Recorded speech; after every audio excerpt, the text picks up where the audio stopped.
Tuelekea kaunti namba 46 ambapo wagonjwa zaidi ya 60 wamepata huduma za upasuaji bila malipo katika hospitali ya rufaa ya Nyamira kwenye mradi ulioandaliwa na serikali ya kaunti kwa ushirikiano na madaktari kutoka Marekani na kampuni ya Guardian. Natukaribisha kwenye wodi ya wagonjwa wa upasuaji katika hospitali ya rufaa ya Nyamira. Ishara kamili ya afueni waliopata wagonjwa hawa. Nimekuwa na shida ya hernia na imekuwa imenisumbua kwa almost 20 years. Nimekuwa nikisik medical attention. Nilikuja hapa kitambo nikaambiwa nilipe pesa fulani.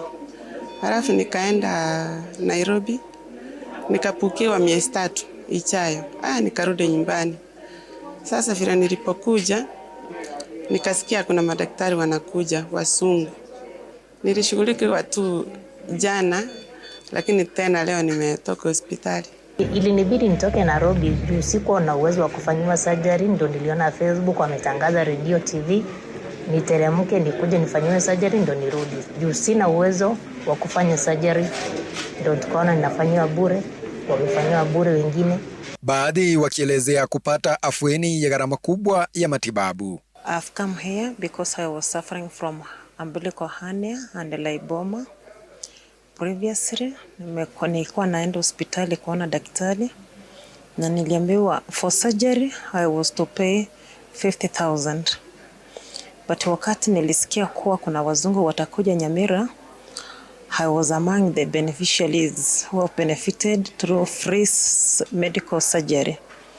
Vile nimekuja hapa Nyamira, sijalipa pesa yoyote, sijaitishwa pesa yoyote. Madaktari hawa kutoka wakfu wa Medical Missions Foundation USA wakitia kila jitihada kuwahudumia wagonjwa wengi kadri ya uwezo wao. We had almost close to 200 plus people that came for screening.